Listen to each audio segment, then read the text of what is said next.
Hola, buenos días, bienvenidos. Bienvenida Dairin, bienvenido Ricardo, bienvenida profesora Nora. Qué Hola, gusto hola, gusto en saludarles. igualmente. Hazel, bienvenido Francisco. Delia Sánchez, bienvenido Fernando. Cuéntenme cómo están. Escríbanlo en los comentarios.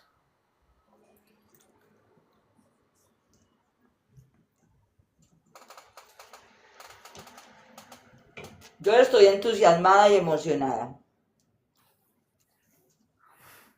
Yo igual, muy contenta de empezar de nuevo otro libro más y que estemos pues definitivamente aprendiendo muchísimo. Kalin bien nos ha pedido unirse. Vamos a ver.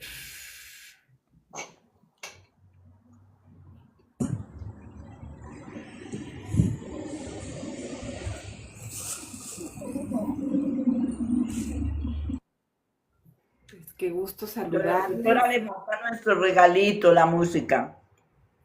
Ok, vamos a colocarle musiquita. Tan chévere que suena. ¿Se escucha la música? Mm, ¿Sí? En ese momento, sí, por allá en el fondo se escucha todo delicioso. Ok, qué bien. Bueno, bienvenidos a todos. Vamos a empezar porque este libro está poderoso y la verdad es que me encanta aquí una historia que está y por eso se la voy a leer. Aquí tengo el libro en físico, pero también lo tenemos en digital. Entonces,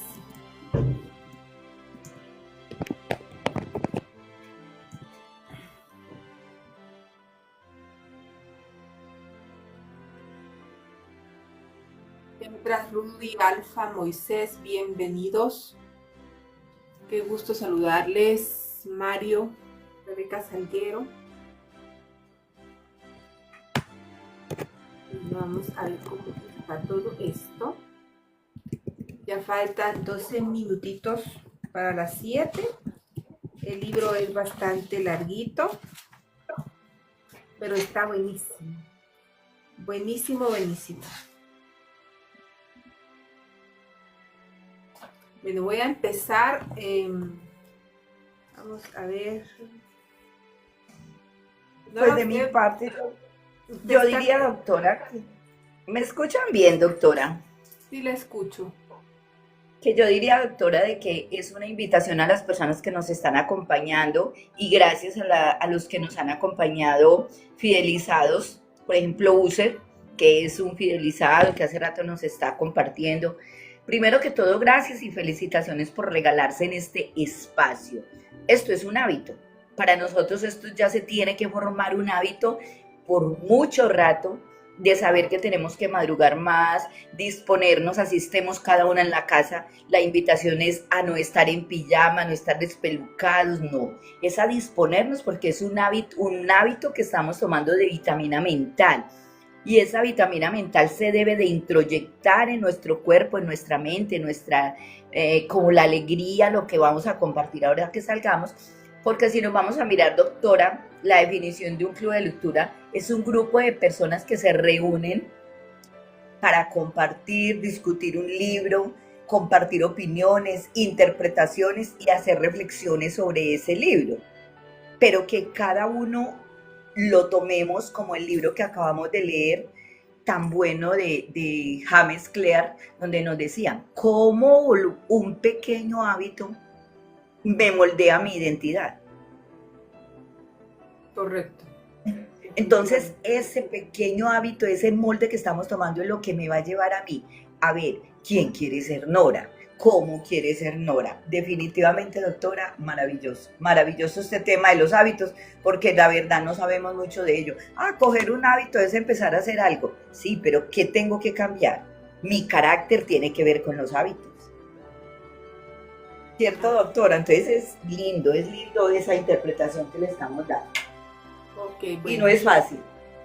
Sí, qué bueno. Bienvenidos a todos. Bueno, vamos a empezar por el prólogo.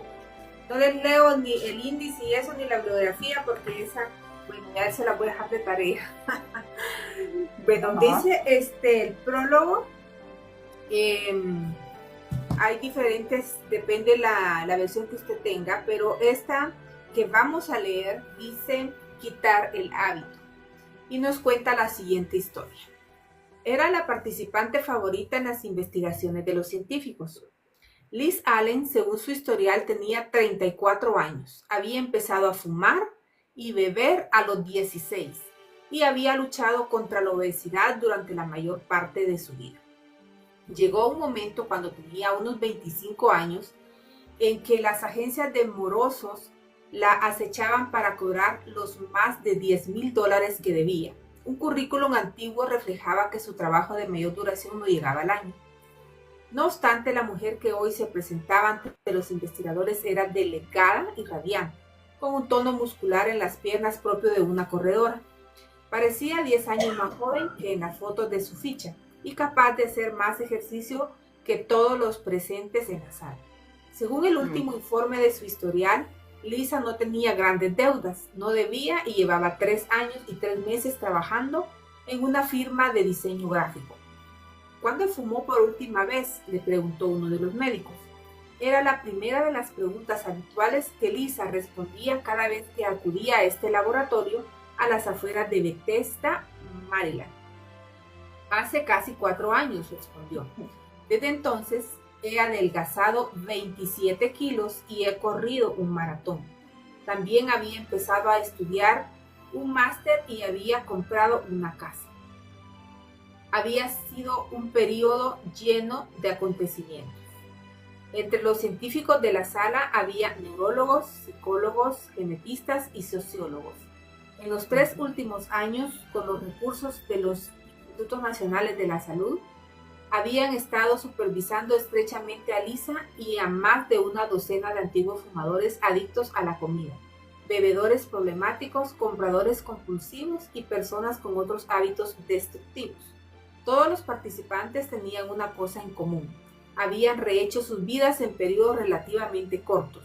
Los investigadores querían comprender cómo, pero ellos midieron sus signos vitales, instalaron cámaras de video dentro de sus hogares para observar sus rutinas diarias, secuenciaron partes de su ADN y con tecnologías que les permiten ver lo que sucedía en el interior de su cráneo en tiempo real, observaron la sangre y los impulsos eléctricos fluyendo a través de sus cerebros, cuando estaban expuestos a tentaciones como fumar y comidas abundantes. La meta de los investigadores era averiguar cómo actúan los hábitos en el ámbito neurológico y qué es lo que hacía falta para cambiarlos. Ya sé que nos ha contado esta historia una docena de veces, le dijo el doctor a Lisa, pero algunos de mis colaboradores solo la conocen por la boca de otros. ¿Le importaría volver a explicarnos cómo dejó de fumar? Profesor, ¿usted puede continuar ahí? En absoluto, respondió Lisa. Todo empezó en el Cairo. Esas vacaciones habían sido fruto de una decisión precipitada, les explicó. Unos pocos meses antes, un día su esposo regresó de trabajar y le dijo que iba a abandonarla porque se había enamorado de otra mujer. A Lisa le llevó un tiempo asimilar el hecho de que se iba a divorciar. Pasó por un periodo de duelo, luego por otro de espiar obsesivamente a su marido, seguir a su nueva novia por toda la ciudad, llamarla pasada la medianoche y colgar el teléfono. También hubo una noche en que Lisa se presentó borracha en la casa de la novia de su marido, aporreó la puerta y se puso a gritarle que iba a quemar el edificio. No fueron buenos tiempos para mí, dijo Lisa. Siempre había querido ver las pirámides y todavía me quedaba crédito en mis tarjetas, así que en su primera mañana en el Cairo, la llamada a la oración de una mezquita cercana la despertó al amanecer. Su habitación estaba totalmente a oscuras. A tientas y todavía bajo los efectos del cambio de horario, se puso a buscar un cigarrillo. Estaba tan desorientada que no se dio cuenta hasta que olió a plástico quemado de que estaba intentando encender un bolígrafo en vez de un Marlboro. ¿Cómo le parece? ¡Wow! Se había pasado los últimos 4 meses llorando, atiborrándose sin dormir, sintiéndose avergonzada, impotente, deprimida y furiosa, todo a la vez. En ese momento se vino abajo en su cama. Fue como si me hundiera en una ola de tristeza, les dijo.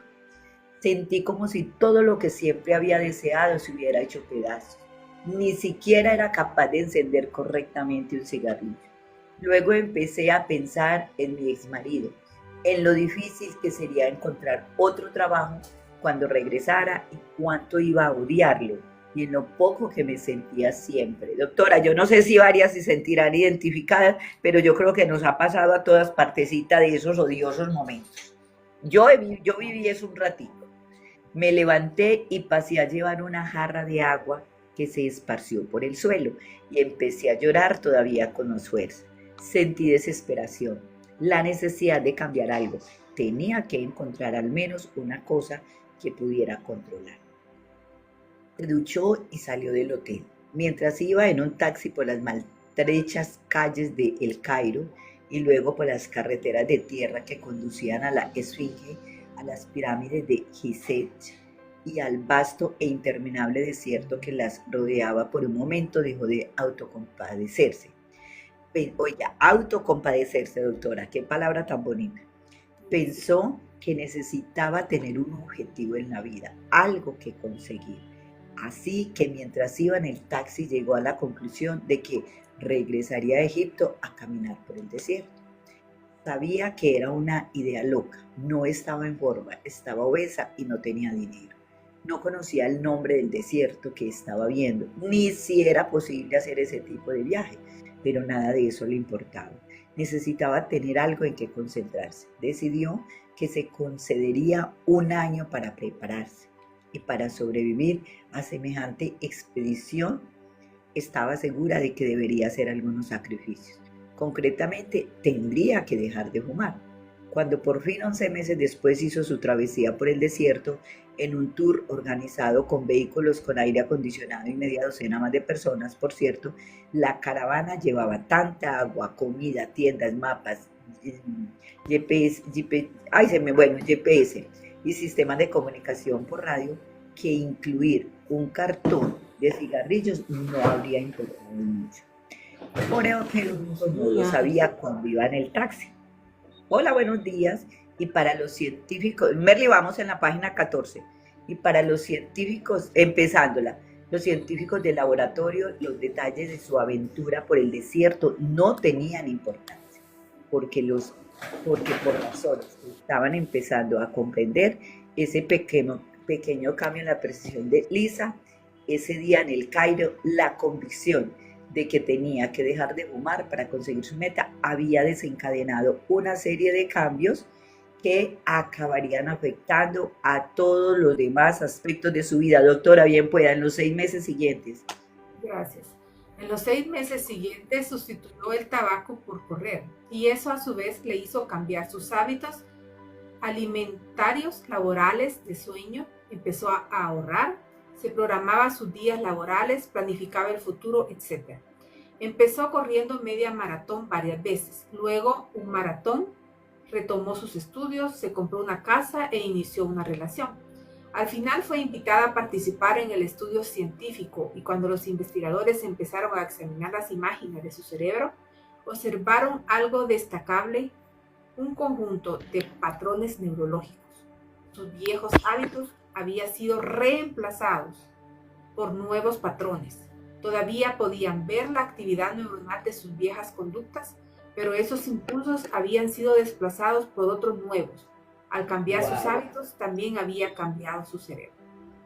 Según los científicos, no fue ni el viaje al Cairo, ni su divorcio, ni su viaje por el desierto lo que había provocado el cambio.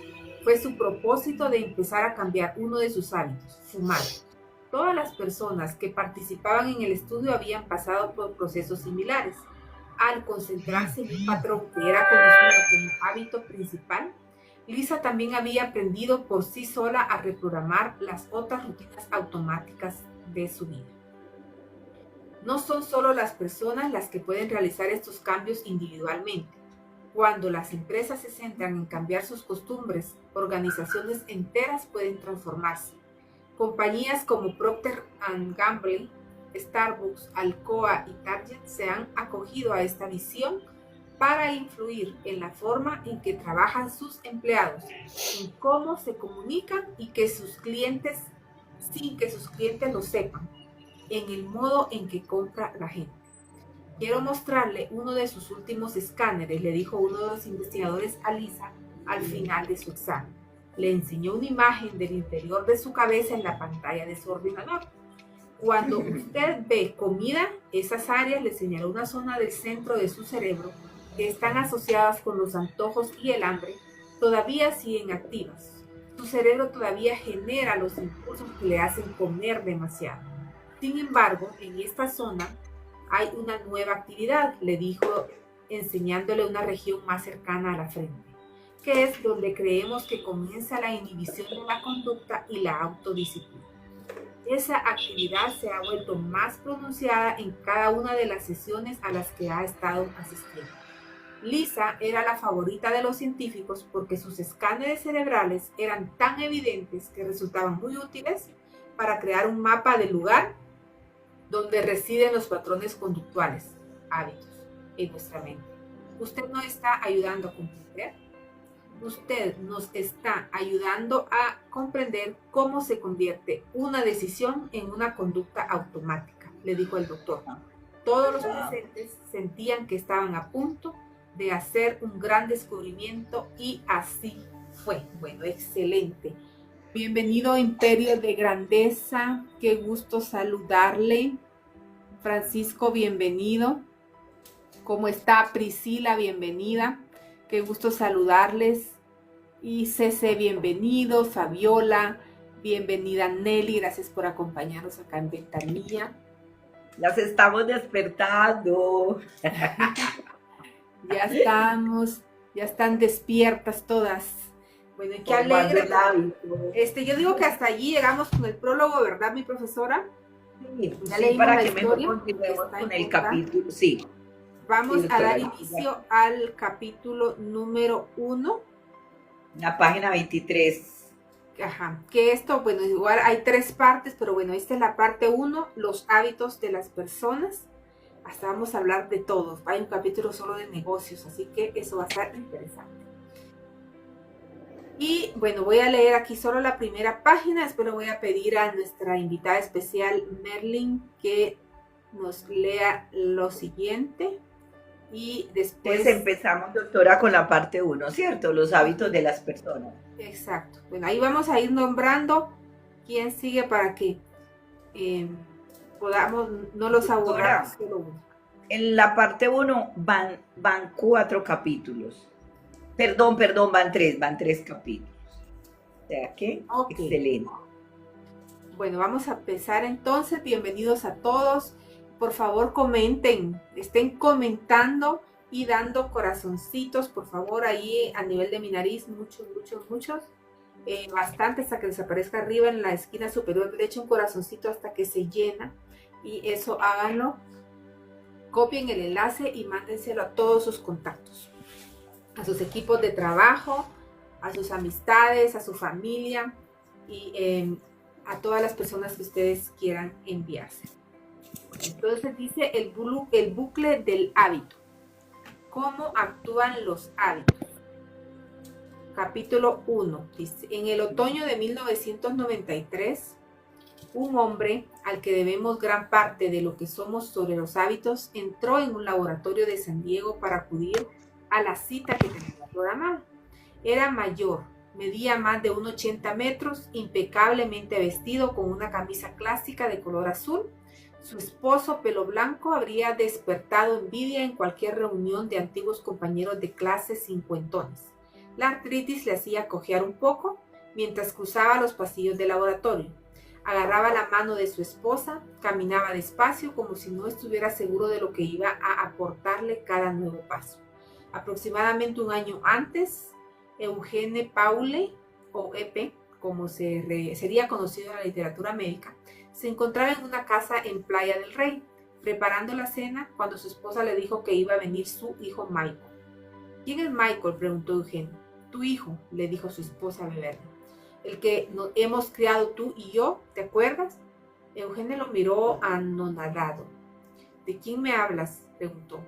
Al día siguiente empezó a vomitar y a retorcerse con retorcijones en el estómago. En 24 horas su grado de deshidratación era tal que Beverly, asustada, le llevó a urgencias. Le empezó a subir la fiebre hasta llegar a 40,5 grados Celsius, mientras el sudor dejaba un halo amarillo en las sábanas del hospital. Empezó a delirar, luego se puso violento, gritó y agredió a las enfermeras cuando intentaban ponerle una inyección intravenosa en el brazo. Cuando consiguieron sedarlo, el médico pudo introducirle una larga aguja entre 2 vértebras en su zona lumbar y extraerle unas gotas de líquido cefalorraquídeo. Mi querida Merlin, ¿puede continuar?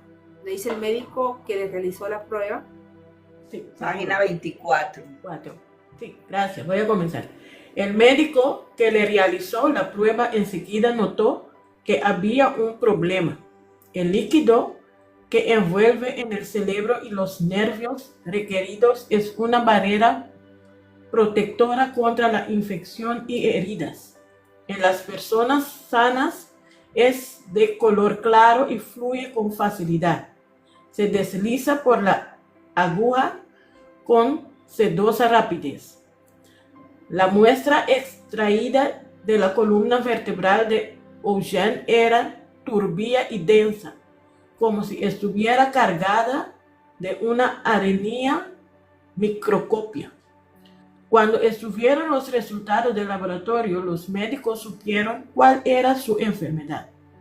Padecía encefalitis viral, una enfermedad relativamente común que produce aftas, herpes labiales en infecciones leves en la piel.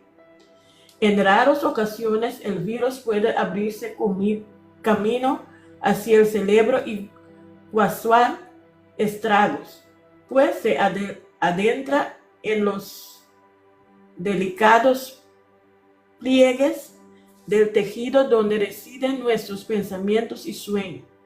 Y según algunos, el alma y los destruye. Los médicos le dijeron a Beverly que no podían hacer nada para contrarrestar el deterioro que se había producido, pero que una gran dosis de fármacos antivirales podía evitar que se expandiera. Eugene entró en coma y estuvo 10 días debatiéndose entre la vida y la muerte. Gradualmente, la medicación empezó a hacer su efecto. La fiebre fue bajando, bajando y el virus desapareció. Cuando por fin despertó, estaba débil y desorientado y no podía tragar correctamente. Era incapaz de formar frases y a veces jadeaba, como si se hubiera olvidado momentáneamente de respirar. Pero estaba vivo. Al final Eugene se recuperó lo suficiente como para soportar toda una serie de pruebas. Los médicos se sorprendieron cuando descubrieron que su cuerpo, incluido su sistema nervioso, estaba mayormente ileso. Podía mover las extremidades y respondía al ruido y a la luz. Los encaneras de la cabeza, sin embargo, revelaban ominosas sombras cerca del dentro del cerebro. El virus había destruido un óvalo de tejido cercano al punto donde se unen el cráneo y la columna vertebral. Puede que no vuelva a ser la persona que usted recuerda, le advirtió uno de los médicos a Beverly. Ha de estar preparada para si su esposo ya no está. Trasladaron a Eugene a otra zona del hospital. A la semana ya podía tragar con facilidad. Al cabo de otra semana empezó a hablar normalmente, a pedir su postre de gelatina favorita y la sal, a hacer zapping y a quejarse de los aburridos que eran los culebrones. Cuando transcurridas 5 semanas le dieron el alta para acudir a un centro de rehabilitación. Eugene ya caminaba por los pasillos y daba consejos a las enfermeras para sus planes de fin de semana sin que éstas se los pidieron.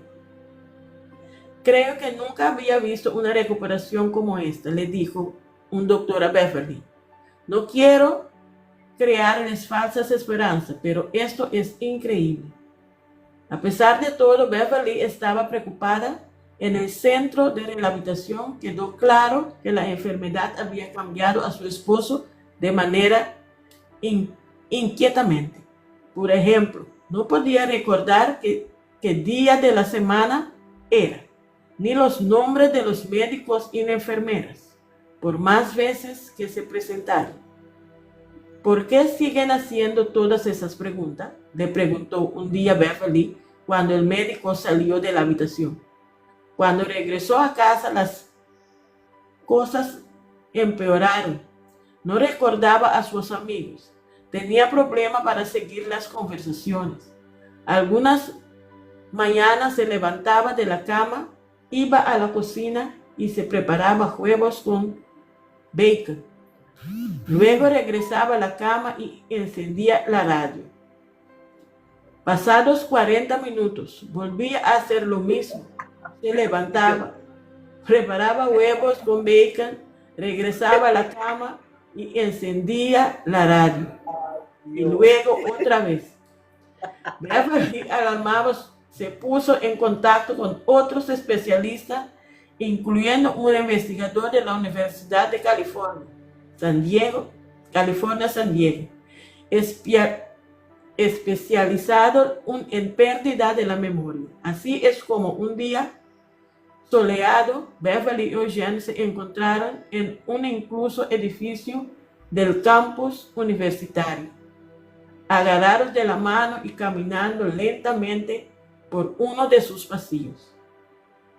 Los condujeron a una pequeña consultorio. Eugene empezó a hablar con una joven que estaba utilizando un ordenador como electrónico que he sido durante años. Me maravilló al ver todo esto, le dijo señalando la máquina con la que estaba escribiendo la joven. Cuando yo era joven, ese aparato habría ocupado un par de estanterías de casi 2 metros y llenando toda esta habitación. La mujer surgió teclando. Eugene esbozó una sonrisita. Escribió, dijo, todos esos circuitos impresos y diodos y triodos. Cuando yo era electrónico, hubieran hecho falta un par de estanterías de esos metros para albergar esa cosa. Entró un científico en la habitación y se presentó. Le preguntó la edad. O veíamos 59 o 70, respondió Eugene. Tenía 71 años. El científico empezó a escribir en el ordenador. Eugene sonrió y lo señaló. Es algo extraordinario, dijo. Cuando yo era electrónico, hubieran hecho falta un par de estanterías de los metros para albergar esa cosa. El científico Larry Square, de 52 años, había dedicado 3 décadas a estudiar la neuroanatomía de la memoria. Su especialidad era investigar de forma almacena del cerebro los antecedimientos. Sin embargo, su trabajo con Eugene pronto le conduciría a un nuevo mundo. No solo a él, sino también a cientos de investigadores que han cambiado nuestra comprensión sobre cómo actúan los hábitos. Los estudios de Square muestran que incluso una persona que no puede recordar su propia edad o casi nada puede desarrollar hábitos que parecen inconcebiblemente complejos, hasta que nos damos cuenta de que casi todo el mundo confía en procesos neurológicos similares todos los días. Sus investigaciones y las otras científicos ayudarían a revelar los mecanismos subconscientes que influyen en infinidad de decisiones que parecen ser fruto de un pensamiento bien razonado, pero que en realidad están bajo la influencia de impulsos que la mayoría de nosotros apenas reconocemos o comprendemos. Gracias, Merlin. Ok. Querida Nelly, ¿usted puede continuar con la lectura? Hola, ¿me escucha? Sí, adelante. Sí. A ver. Cuando Skyr conoció a Eugene, había estado estudiando las imágenes de su cerebro durante semanas. Los escáneres indicaban que casi todo el daño que se había producido dentro del cráneo se limitaba a una zona de 5 centímetros cercana al centro de su cabeza. El virus había destruido casi por completo su lóbulo temporal medio, una fina estructura celular que los científicos consideran responsable de todo tipo de tareas cognitivas, como recordar el pasado y regular algunas emociones. La magnitud del deterioro no sorprendió a Skyr. La encefalitis viral consume tejido con una precisión implacable y casi quirúrgica. Lo que le sorprendió fue los familiares que le resultaban las imágenes. 30 años antes, cuando Skyr estaba haciendo su doctorado en el MIT, trabajó con un grupo que estudiaba a un hombre llamado H.M., uno de los pacientes más famosos de las historias médicas. Cuando H.M., su nombre real era Henry Molaison, pero los científicos ocultaron su identidad durante toda su vida. Tenía 7 años, le atropelló una bicicleta y al caer se dio un fuerte golpe en la cabeza. Al poco tiempo empezó a tener ataques y a perder el conocimiento a los 16 años. Tuvo su primera convulsión tónico-clónica generalizada, la que afecta a todo el cerebro. Pronto empezó a perder la conciencia hasta 10 veces al día. A los 27 años, H.M. estaba desesperado. La medicación no le hacía nada. Era inteligente, pero no podía conservar ningún trabajo. todavía vivía con sus padres. H.M. quería vivir una vida normal, así que buscó la ayuda de un médico cuyo afán de experimentar superaba el temor de una denuncia por negligencia profesional. Los estudios parecían indicar que un área del cerebro denominada hipocampo podía estar implicada en el origen de los ataques. Cuando el médico le propuso abrirle la cabeza y levantar la parte frontal de su cerebro y con una cañita succionar el hipocampo y parte del tejido que lo rodea, H.M. dio su consentimiento. La cirugía tuvo lugar en 1953 y a medida que se iba curando, sus ataques fueron disminuyendo. No obstante, casi de inmediato quedó patente que su cerebro había sido radicalmente alterado. H.M. sabía su nombre y que su madre era de Irlanda. Recordaba el hundimiento de la bolsa de 1929 y noticias sobre la invasión de Normandía, pero casi todo lo que sucedió después, todos los recuerdos, experiencias y vicisitudes de casi una década antes de la operación, habían sido borrados. Cuando el médico empezó a probar la memoria de H.M., mostrándoles naipes y listas de números, descubrió que H.M. no podía retener ninguna información nueva durante más de 20 segundos aproximadamente. Desde el día de su operación hasta su muerte en 2008, todas las personas que conocía, cada canción que escuchaba, cada habitación en la que entraba, eran una experiencia completamente nueva. Su cerebro se había quedado congelado en el tiempo. Cada día le desconcertaba el hecho de que alguien pudiera cambiar de canal en la televisión apuntando con un rectángulo de plástico negro a la pantalla. Se presentaba a sus médicos y enfermeras una y otra vez, docenas de veces al día. Me gustaba saber cosas de H.M., porque la memoria parecía una forma muy tangible y fascinante de estudiar el cerebro. Me dijo Sky, me eduqué en Ohio, y recuerdo que cuando estaba en primero, mi profesor nos daba lápices de colores a todos. Yo empezaba a mezclar todos los colores para ver si se conseguía hacer el negro.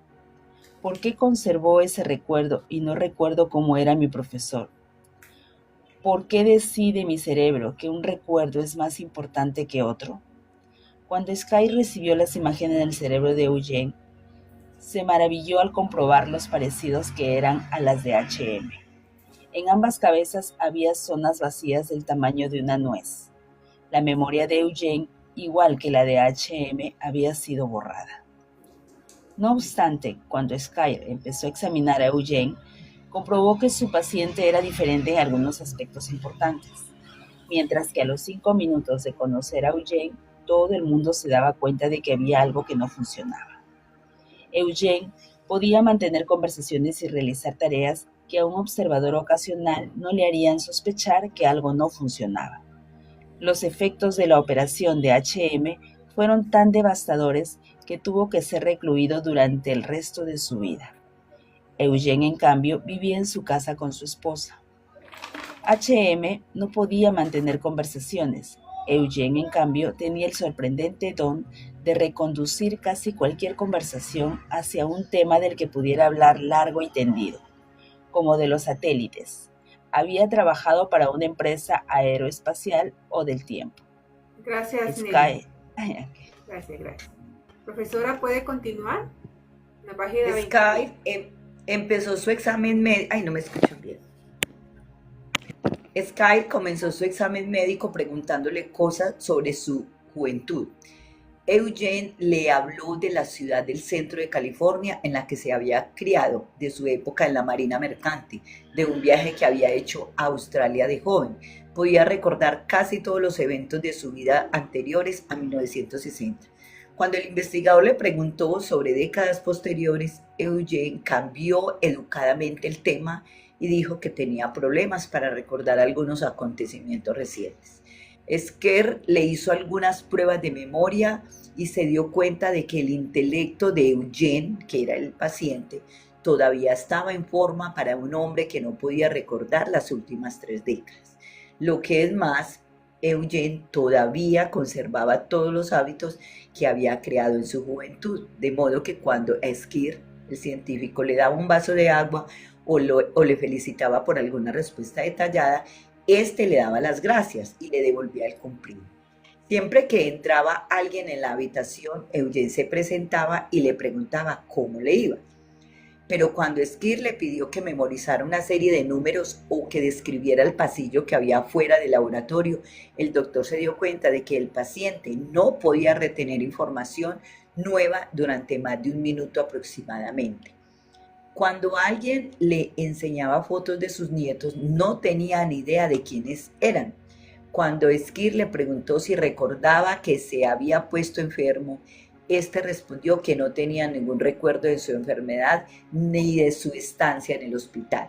De hecho, Eugene rara vez recordaba que padecía amnesia. Su imagen mental de sí mismo no incluía la pérdida de memoria y como no podía recordar su lesión, no podía concebir que le pasara algo. Los meses siguientes a su primer encuentro con Eugene, Skir llevó a cabo experimentos para poner a prueba los límites de su memoria. Por aquel entonces, Eugene y Beverly, la esposa, se habían marchado de Playa del Rey para ir a San Diego, cerca de donde vivía su hija, y Skir solía ir a visitarlos a su casa. Un día, Skir le pidió a Eugene que hiciera un bosquejo de su casa. No fue capaz de dibujar un plano rudimentario para indicar dónde estaba la cocina o el dormitorio. Bueno, cuando se levanta por la mañana, ¿cómo sale de la habitación?, le preguntó Skir. Bueno, respondió él, no estoy muy seguro. Skir tomó notas en su ordenador portátil y mientras éste escribía, Eugene se distrajo. Miró por la habitación y luego se levantó, caminó hacia el pasillo y abrió la puerta del cuarto de baño. A los pocos minutos se oyó la descarga de la cisterna y el agua del grifo, y Eugene, secándose las manos en los pantalones, regresó a la sala de estar y se sentó de nuevo en su silla cerca de Skir. Esperó pacientemente a que le formulara la siguiente pregunta. En aquel momento, nadie se preguntó cómo un hombre que no podía dibujar un mapa de su casa era capaz de encontrar el cuarto de baño sin dudarlo. Pero esa pregunta y otras similares acabarían conduciendo a una estela de descubrimientos que han transformado nuestra comprensión del poder de los hábitos. Ayudaría a iniciar una revolución científica que en la actualidad implica a cientos de investigadores que por primera vez están empezando a entender todos los hábitos que influyen en nuestras vidas. Cuando Eugene se sentó a la mesa, miró el portátil de Skir. Es extraordinario, dijo, señalando el ordenador. Cuando yo era electrónico hubieran hecho falta un par de estanterías de 2 metros para albergar esa cosa. Doctora, bien pueda. Ok, muchas gracias. Buenos días, Taker, nos está saludando. Mariana Lux. Bienvenidos a todos los que están conectándose. Estamos leyendo este libro que está acá, El poder de los hábitos. Bueno, entonces dice, a las primeras semanas de llegar a su nueva casa, Beverly intentaba sacar a pasear a Eugene todos los días. Los médicos le habían dicho que era importante que hiciera ejercicio y su esposo estaba demasiado tiempo sin salir. La volvía loca haciéndole las mismas preguntas una y otra vez, en un bucle sin fin. Así que cada mañana y cada tarde le llevaba a dar una vuelta a la manzana. Siempre iban juntos y hacían la misma ruta. Los médicos le habían advertido a Beverly que tendría que vigilarle constantemente. Le dijeron que si llegaba a perderse jamás encontraría su casa. Pero una mañana, mientras ella se estaba vistiendo, Eugene salió de casa sin que ella se diera cuenta. Él solía ir de habitación en habitación, así que ella tardó un poco en enterarse de que se había marchado. Cuando se percató, se puso histérica. Salió a la calle y empezó a buscarle. No le vio. Se fue a la casa de los vecinos y golpeó sus ventanas. Las casas eran parecidas. Quizá Eugene se había confundido y se había metido dentro. Se fue a la puerta y tocó el timbre hasta que alguien le respondió. Eugene no estaba ahí. Volvió corriendo a la calle y dio la vuelta a la manzana gritando su nombre. Se puso a llorar y se había cruzado alguna calle. ¿Cómo iba a decirle a alguien dónde vivía? Ya llevaba fuera de casa 15 minutos buscando por todas partes. Regresó corriendo para llamar a la policía. Entró en casa apresuradamente y se encontró a Eugene en la sala de estar, sentado delante de la televisión mirando el History Channel. Las lágrimas de su esposa le confundieron. No recordaba haberse marchado, no sabía dónde había estado y no podía entender por qué estaba tan preocupada. Entonces Beverly vio un montón de piñas piñoneras, como el que había visto en el jardín de un vecino en la misma calle. Se acercó y le miró las manos. Tenía los dedos pegajosos de la resina. En ese momento se dio cuenta de que Eugene había salido a dar un paseo solo. Había estado vagando por la calle y recogido algunos recuerdos. Y además había encontrado el camino de vuelta a casa. Al poco Eugene solía solo a dar sus paseos cada mañana. Beverly intentaba detenerle, pero era inútil. Aunque ella dijera que no saliera, en pocos minutos ya lo había olvidado, me dijo. Le seguí unas cuantas veces para asegurarse de que no se perdía, pero siempre encontraba el camino de regreso sano y salvo. A veces volvía con piñas o con piedras. Una vez volvió con un viejo, otra con un perrito cachorro. Nunca recordaba de dónde los había sacado. Cuando Skeer y sus ayudantes se enteraron de estos paseos, empezaron a sospechar que sucedía algo en la cabeza de Eugene que nada tenía que ver con su memoria consciente. Diseñaron un experimento. Uno de los ayudantes de Skeer fue a su casa y le pidió a Eugene que dibujara un mapa de la manzana en la que vivía. No pudo hacerlo. Luego le pidió que le indicara dónde estaba situada su casa en la calle. Hizo unos garabatos y se olvidó de la tarea. Le pidió que le señalara el pasillo que conducía a la cocina. Eugene miró por la sala. No sé cuál es, respondió. Entonces le preguntó qué haría si tuviera hambre. Se levantó, se dirigió a la cocina, abrió un armario y sacó un tarro con frutos secos. Esa misma semana, otro visitante fue con Eugene a dar su paseo diario. Caminaron durante unos 15 minutos y en la primavera perpetua del sur de California, el aroma de las bugambilias inundaba el aire. Eugene no habló mucho, pero dirigió el paseo en todo momento y parecía saber a dónde iba. No pidió ninguna indicación. Cuando giraron la esquina cerca de su casa, el visitante le preguntó dónde vivía. No lo sé exactamente, respondió. Luego siguió caminando por su acera, abrió la puerta de su casa, entró a la sala de estar y encendió la televisión. Para Skeer era evidente que Eugene estaba absorbiendo nueva información, pero ¿en qué parte de su cerebro recibía esa información? ¿Cómo podía encontrar un tarro de frutos secos cuando no sabía decir dónde estaba la cocina? ¿O cómo podía encontrar el camino hacia su casa cuando no tenía ni idea de cuál era su casa? Skeer se preguntaba cómo se forman los nuevos patrones de conducta dentro de su deteriorado cerebro. En el interior del edificio, continúen, Nelly, esta es como que la parte 2. Sí, es que está dividido en varios capítulos. Sí. Ve en varias partes, sí. Sí, adelante, Merlin. Página 32. En el interior del edificio que alberga el Departamento del Cerebro y la Ciencia Cognitiva del Instituto Tecnológico de Massachusetts, hay laboratorios que contienen lo que el observador ocasional podría implementar como quirófanos en miniatura. Hay pequeños bistures, taladros y sierras de menos de 5 a 6 milímetros de ancho pegado a unos brazos robóticos. Hasta las mesas de operaciones son diminutas, como si estuvieran preparadas para cirujanos del tamaño de un niño. Esas salas están siempre a la baja temperatura, a 15 Celsius, porque el frío estabiliza los dedos de los investigadores durante sus delicados procedimientos. Dentro de esos laboratorios, los neurólogos abren los cráneos de las ratas, anestesiadas, y les implantan diminutos sensores que pueden registrar hasta lo más mínimo cambio en sus cerebros.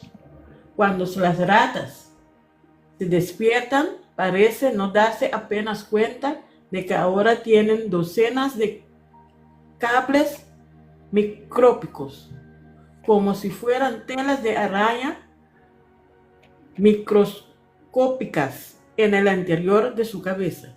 Estos laboratorios se han convertido en el epicentro de una revolución silenciosa en la ciencia de la formación de los hábitos. Y los experimentos que se realizan en esos explican cómo Eugene, al igual que tú, yo y todos, pueden desarrollar las conductas necesarias para enfrentarse en cada nuevo día. Las ratas de esos laboratorios han aclarado la complejidad de los procesos que tenían lugar en el interior de nuestras cabezas. Cuando hacemos algo tan mundano como cepillarnos los dientes o salir marcha atrás en el coche. En cuanto a Square, estos laboratorios ayudaron a explicar cómo Eugene se las había arreglado para aprender nuevos hábitos.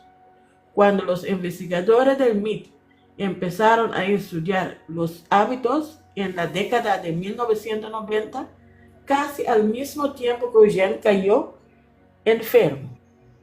Sintieron curiosidad por una masa de tejido neurológico conocido como ganglios basales. Si dibujamos el cerebro humano como si fuera una cebolla compuesta por diferentes capas celulares, las capas externas, las más cercanas al cuero cabelludo, suelen ser las más recientes desde una perspectiva evolutiva. Cuando se te ocurre un nuevo invento o te ríes con el chiste que te cuenta un amigo, son las partes externas del cerebro las que trabajan. Ahí es donde tiene lugar el pensamiento más complejo. En la parte más profunda, cerca del tronco cerebral, donde el cerebro es une con la columna vertical, se encuentran las estructuras más antiguas y primitivas. Controlan nuestras conductas automáticas como la respiración y el tragar, o el sobresalto que experimentamos cuando aparece alguien detrás de un arbusto. Hacia el centro del cráneo hay una masa de tejido del tamaño de una pelota de golf que se parece a lo que encontraríamos en el interior de un pez, reptil o mamífero. Son los ganglios basales, un grupo de células de forma ovulado que durante años ha sido un gran desconocido para los científicos, salvo por algunas sospechas de que desempeñaba alguna función en enfermedades como el Parkinson. Gracias, Merlin. ¿Puede continuar en la 34, Nelly? Ok. A principios de la década de 1990, los investigadores del MIT empezaron a preguntarse si los ganglios basales también podían formar parte en el proceso de la creación de hábitos. Observaron que los animales con lesiones en los ganglios basales de pronto desarrollaban problemas en tareas como aprender a recorrer los laberintos o recordar cómo abrir los comederos. Decidieron experimentar empleando nuevas microtecnologías que les permitieran observar con todo detalle lo que ocurría en el interior de las cabezas de las ratas cuando realizaban docenas de rutinas. Mediante cirugía, implantaban a cada rata algo parecido a un pequeño joystick y docenas de cablecitos insertados en su cerebro. Después, colocaban al animal en un laberinto en forma de T, con chocolate en uno de sus extremos. El laberinto estaba diseñado para colocar a la rata detrás de una compuerta que se abría cuando se oía un clic fuerte. Al principio, cuando la rata oía el clic y se abría la compuerta, solía ir arriba y abajo por el pasillo central, olisqueando por los rincones y rascando las paredes. Según parece, olía el chocolate, pero no podía encontrarlo. Cuando llegaba al final de la T, casi siempre giraba a la derecha alejándose del chocolate y luego se iba hacia la izquierda. A veces hacía una pausa sin ninguna razón aparente. Al final, la mayoría de los animales descubrían la recompensa, pero no había ningún patrón discernible en su divagar. Era como si cada rata estuviera paseando tranquilamente y sin pensar. Sin embargo, las investigaciones en los cerebros de las ratas parecían demostrar algo diferente. Cuando los animales vagaban por el laberinto, su cerebro, y más concretamente sus ganglios basales, trabajaban mucho. Cada vez que una rata husmeaba o rascaba una pared, se producía una explosión de actividad en su cerebro, como si estuviera analizando cada nuevo olor, imagen y sonido. La rata estaba procesando información durante todo su paseo. Los científicos repitieron el experimento una y otra vez y observaron cómo la actividad cerebral de cada rata cambiaba cuando atravesaba la misma ruta cientos de veces. Fueron apareciendo lentamente una serie de cambios. Las ratas dejaron de olfatear los rincones y de girar erróneamente. Por el contrario, recorrían cada vez más deprisa el laberinto, y dentro de sus cerebros sucedió algo inesperado. Cuando las ratas aprendían a desplazarse por el laberinto, su actividad cerebral disminuía. Cuanto más automática se volvía la ruta, menos pensaban las ratas. Era como si las primeras veces que las ratas exploraban el laberinto, su cerebro tuviera que trabajar a pleno rendimiento para ordenar toda la información nueva. Pero al cabo de unos días de recorrer la misma ruta, la rata ya no tenía necesidad de rascar las paredes o husmear el aire, y la actividad cerebral asociada a rascar y olfatear cesaba. Ya no necesitaba elegir qué dirección tomar. Por lo tanto, los centros de toma de decisiones del cerebro se detenían. Lo único que tenía que hacer era recordar el camino más rápido hacia el chocolate. Al cabo de una semana, incluso las estructuras del cerebro relacionadas con la memoria estaban en reposo. La rata había asimilado de tal forma como recorrer el laberinto que apenas necesitaba pensar. Pero esa asimilación, correr en línea recta, girar a la izquierda, comer el chocolate, dependía de los ganglios basales, según indicaban las investigaciones del cerebro.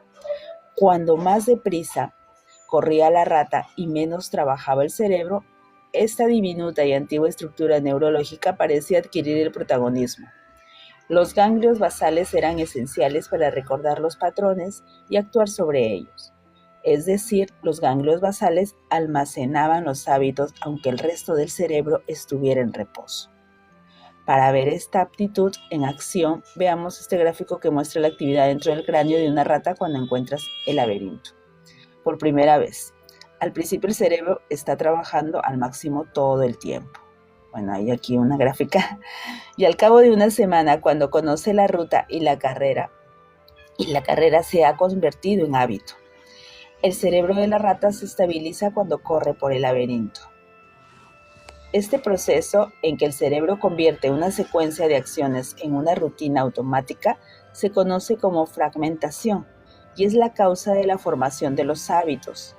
Hay docenas, si no cientos, de fragmentos conductuales en los que confiamos todos los días. Algunos son sencillos. Automáticamente ponemos pasta de dientes en el cepillo antes de llevárnoslo a la boca. Algunos, como vestirnos o preparar la comida de nuestros hijos, son un poco más complejos. Otros son tan complicados que es sorprendente que un pequeño trozo de tejido que evolucionó hace millones de años pueda convertirlos en hábitos. Veamos la acción de sacar el coche en marcha atrás. ¿Cuándo aprendiste a conducir? Para meter el vehículo por la entrada para coches necesitabas una gran dosis de concentración y no sin motivo. Ello implica abrir la puerta del garage, abrir la puerta del coche, ajustar el asiento, meter la llave para ponerlo en marcha, girarla en el sentido de las agujas del reloj, mover el retrovisor de dentro y los exteriores, revisar que no haya obstáculos, poner el pie en el freno, poner la marcha atrás, sacar el pie del pedal del freno, calcular mentalmente la distancia entre el garage y la calle a la vez que mantenemos las ruedas alineadas y controlamos si viene algún coche. Calcular las distancias reales a las que se encuentran las distancias reflejadas en los espejos respecto al parachoques, los cubos de basura y los setos. Todo ello apretando suavemente el pedal del gas y del freno. Y lo más probable que también le estés diciendo a tu pasajero que deje de toquetear la radio. No obstante, ahora haces todo eso sin apenas pensarlo cada vez que sales a la calle. La rutina se produce con el hábito.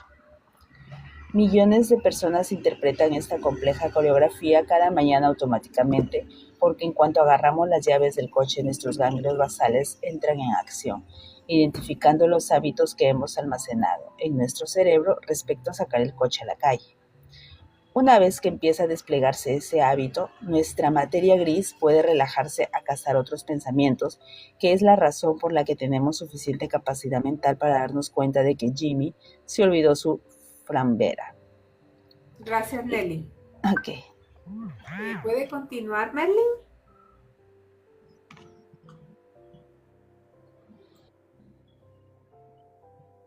Creo que no está ahí. Bueno, los hábitos, según los científicos, surgen porque el cerebro siempre está buscando la forma de ahorrar esfuerzo.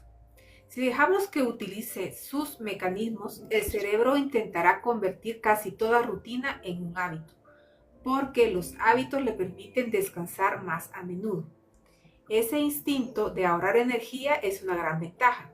Un cerebro eficiente no necesita tanto espacio, lo cual hace que la cabeza sea más pequeña, lo que a su vez facilita el parto y por lo tanto provoca menos mortalidad infantil y de las madres. Un cerebro eficiente también nos permite dejar de pensar constantemente en las conductas básicas como caminar y decidir qué vamos a comer. Así que podemos dedicar nuestra energía mental a inventar desde arpones y sistemas de riego hasta aviones y videojuegos. Para ahorrar esfuerzo mental es engañoso, porque si nuestro cerebro descansa en el momento inadecuado, puede que se nos pase por alto algo importante, como un depredador que se oculta detrás de unos arbustos o un coche que viene demasiado rápido cuando salimos a la calle. Nuestros ganglios basales han diseñado un sistema inteligente para determinar cuándo pueden actuar estos hábitos. Es algo que sucede cada vez que empieza o termina un fragmento de conducta. Para ver cómo funciona, veamos de nuevo detenidamente el gráfico del hábito neurológico de la rata. Observemos que la actividad cerebral se dispara al comienzo del laberinto. Cuando la rata oye el clic antes de que la compuerta empiece a abrirse y otra vez al final, cuando encuentra el chocolate. Esos picos son la forma que tiene el cerebro de determinar cuándo ha de cederle el control a un hábito y qué hábito usar. Detrás de la compuerta, por ejemplo, para la rata es difícil saber si se encuentra dentro de un laberinto conocido o si está dentro de un armario con un gato al acecho en la puerta.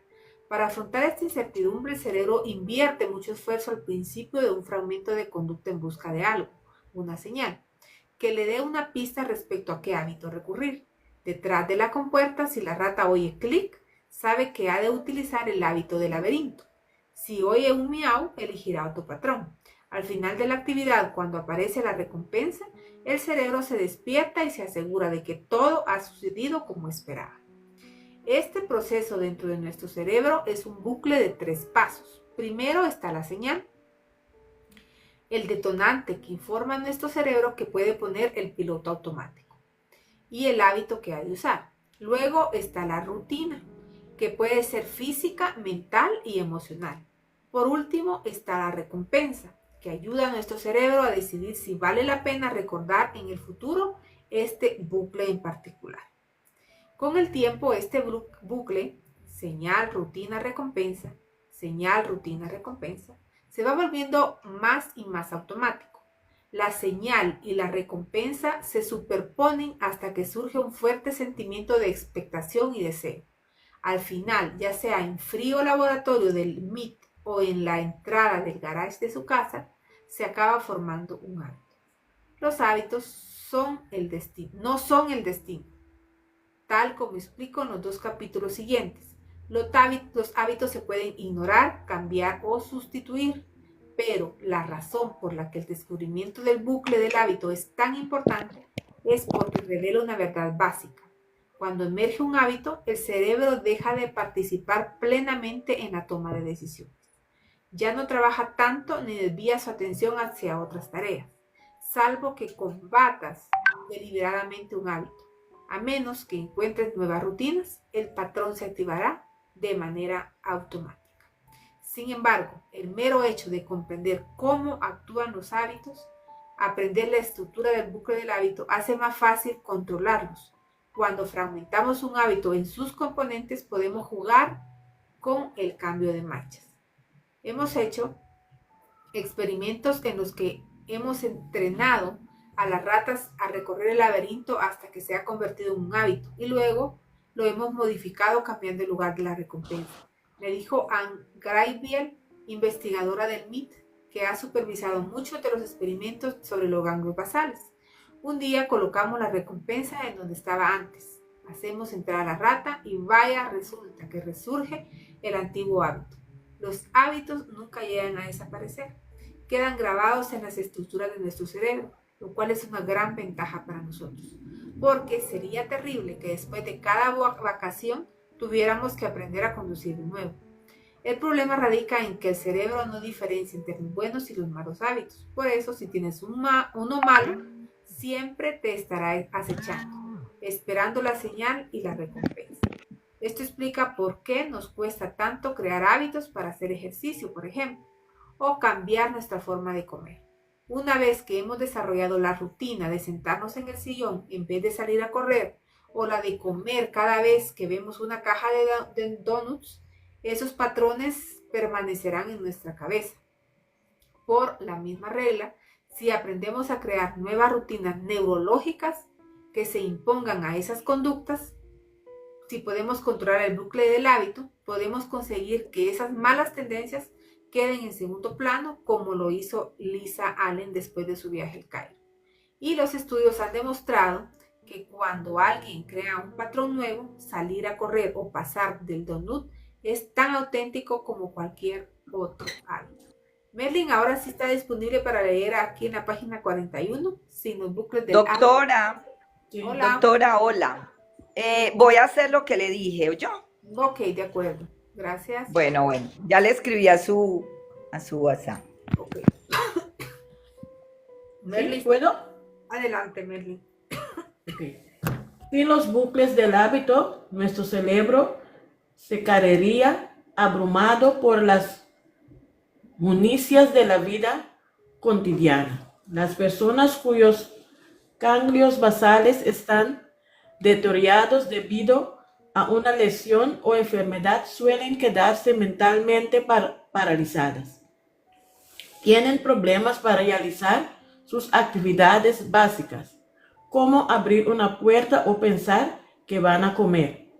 Pierden la capacidad de pasar por alto detalles insignificantes. En unos estudios, por ejemplo, se descubrió que los pacientes con lesiones en los ganglios basales no podían reconocer las expresiones faciales, incluidas el medio en el asco, porque siempre tenían dudas respecto a qué parte de la cara mirar. Sin los ganglios basales, perdemos acceso a cientos de hábitos en los que confiamos a diario. ¿Te has parado a pensar esta mañana qué zapato te atabas primero, el izquierdo o el derecho? ¿Te ha costado recordar si te lavas los dientes antes o después de ducharte? Por supuesto que no. Estas son decisiones habituales que no conllevan esfuerzo. Mientras los ganglios estén intactos, las señales permanecen actividades y la conducta se producirá sin pensarla. Aunque cuando vas de vacación puede que sin darte cuenta te vista de otro modo o te cepillas los dientes en otro momento. Asimismo, la dependencia del cerebro en las rutinas automáticas puede ser peligrosa. Los hábitos son tanto una bendición como una maldición. Veamos el caso de Eugene, por ejemplo. Los hábitos le devolvieron su vida después de haber perdido la memoria. Luego se lo volvieron a quitar todo. A medida que Larry Square, el especialista de la memoria, pasaba cada vez más tiempo con Eugene, se fue convenciendo de que su paciente de algún modo estaba aprendiendo nuevas conductas. Las imágenes del cerebro de su paciente mostraban que sus ganglios basales se habían librado de los efectos producidos por la encefalitis viral. ¿Era posible?, se preguntaba el científico, que Eugene, incluso con un deterioro cerebral grave, todavía pudiera estar usando el bucle señal, rutina, recompensa. ¿Podría este antiguo proceso neurológico explicar cómo podía dar la vuelta de la manzana y encontrar el taro con frutos secos? Para averiguar si Eugene estaba formando nuevos hábitos, Square diseñó un experimento. Tomó 16 objetos diferentes, trozos de plástico y juguetes de colores llamativos, y los que pegó en cartulinas rectangulares. Luego los dividió en 8 pares, opción A y opción B. En cada par, una de las cartulinas elegida al alzar tenía una pegatina por detrás que ponía correcto. Le sentaban en una mesa, le daban un par de objetos y le pedían que eligiera uno. Luego le decía que girara la cartulina para ver si detrás había una pegatina que pusiera correcto. Es una prueba habitual para medir la memoria, puesto que solo hay 16 objetivos y siempre se presentan en los mismos pares de 8. La mayoría de las personas pueden memorizar qué objeto es el correcto después de unas cuantas veces. Los monos tardan entre 8 y 10 días en memorizarlo. O ya no podía recordar ninguno de los artículos correctos, por más veces que hiciera el test. Repitió el experimento 2 veces a la semana durante meses, mirando 40 pares cada día. ¿Sabe usted por qué estamos hoy aquí?, le preguntó un investigador al principio de una sección, cuando ya llevaban algunas semanas con el experimento. Creo que no, respondió Eugene. Voy a enseñarlos algunos objetos. ¿Sabe por qué? He de describírselos a decirlo para qué se utilizan. ¿Para qué se utilizan? Eugene no recordaba nada de las secciones anteriores, pero al cabo de una semana fue mejorando sus resultados. Tras 28 días de entrenamiento, Eugene elegía el objeto correcto el 85% de las veces. A los 36 días acertaba el 95% de las veces. Al finalizar una de las pruebas, Eugene miró al investigador desconcentrado por su éxito. ¿Cómo hago esto?, le preguntó. Dígame lo que pasa por su cabeza, dijo el investigador. Se dice a usted mismo, ¿recuerdo haber visto esto? No, dijo Eugene. Está aquí, no sé cómo, señaló su cabeza, y la mano se dirigió hacia él. Sin embargo, a Square no le extrañó. Eugene estaba expuesto a una señal.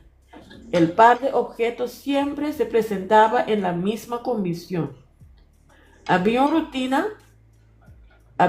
rutina. Podía elegir un objeto y comprobar si había una pegatina debajo, aunque no tuviera ni idea de por qué. Se sentía impulsado a girar la cartulina. Luego había una recompensa, la satisfacción que recibía después de encontrar la pegatina que ponía correcto. Al final surgió el bucle del hábito. Aquí hay una imagen para asegurarnos de que este patrón era realmente un hábito. Square realizó un experimento más. Tomó los 16 objetos y los puso delante de Eugene al mismo tiempo.